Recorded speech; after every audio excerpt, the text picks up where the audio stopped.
boys, are you ready for the long winter's fall? Set the lady in her parlor, set the butler in the hall.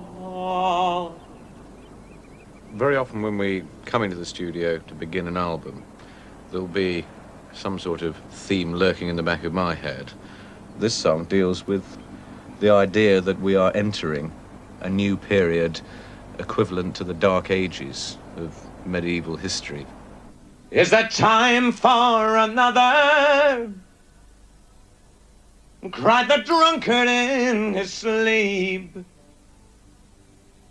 Not likely, said the little child. What's done the Lord can keep.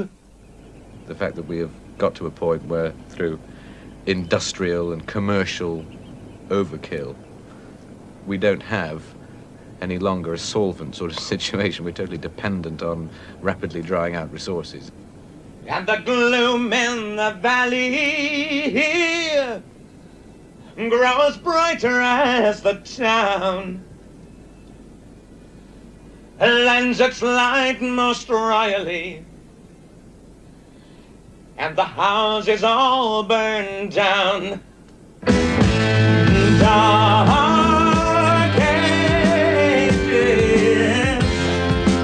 shaking the dead, lost ages, the burden of bread,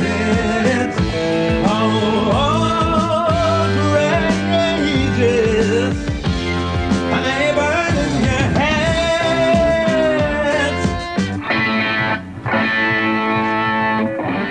You put your neck on the chopping block when you come into the studio, because every little mistake, every problem, every inarticulately played note or slightly out of tune vocal or something is going to be there on the final master, and there's nothing you can do about it.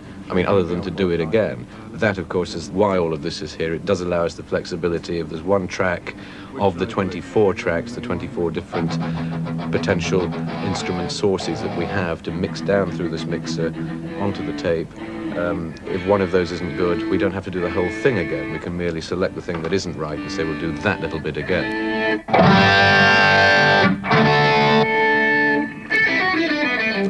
So should we have a go then? Put one down. 18. Okay. 3, 4, 1, 2.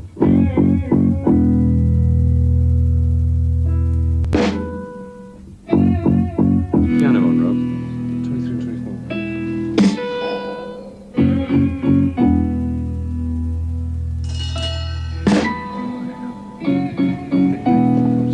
24. I know there are people who sort of rush off to Los Angeles to mix and, you know, fly to Paris to record some vocal overdubs or something in the belief that a certain studio is good for one thing and not good for another. But from my point of view, I prefer to be in one place all the time.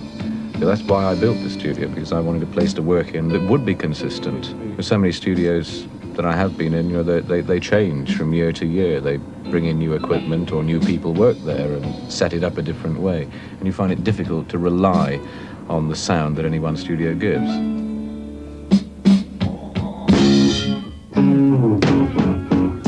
Sometimes Ian will just have the very basic skeleton of the thing, the melody line and chord sequences, and the rest of it is sort of thrashed out during a rehearsal. Don't seem to have any monitor echo, what's that?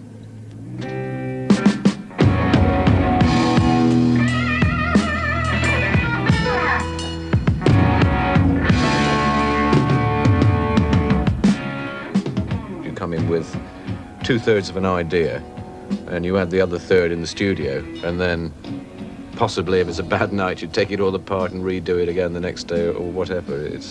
But it is like building up on that basic sketch all the time, and that's how it sort of grows.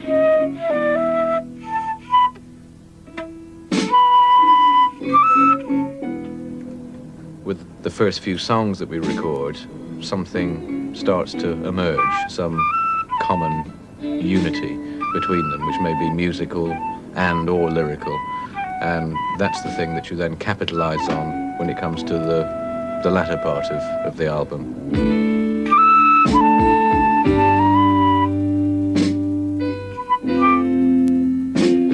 This song that we're recording now, I would say we're at that point where something is emerging.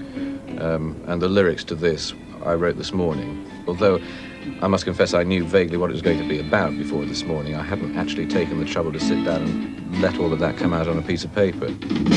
The big jet rumbles over runway miles that scar the patchwork green. Where sleep tycoons. I never sing my songs until the red light comes on. That's the first time I sing them, and it's for real, you know, and it's exciting. It excites me. If I sang the songs and all the lyrics in rehearsal, it would be too much of a formality putting them on record. When I open my mouth to sing, even I don't know really what's going to happen.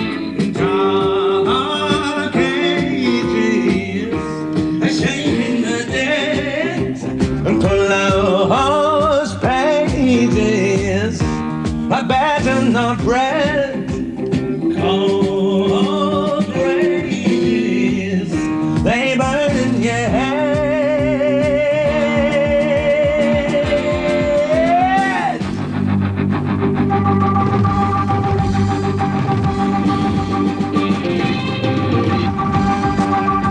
That's really the fun of making records, I think, is that the discipline that you can impose upon it all is not necessarily a rigid one that you have to adhere to every time you make a record. There's always room for the unexpected. And they're screaming.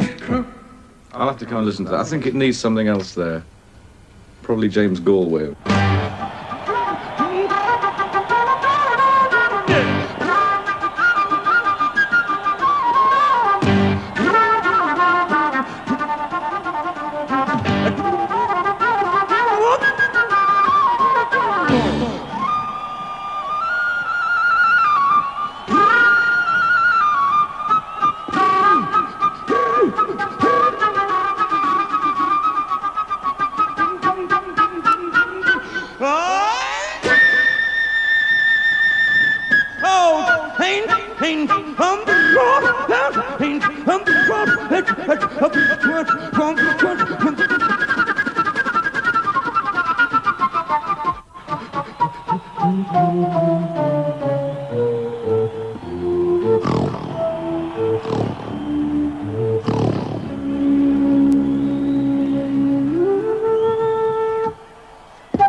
Hum,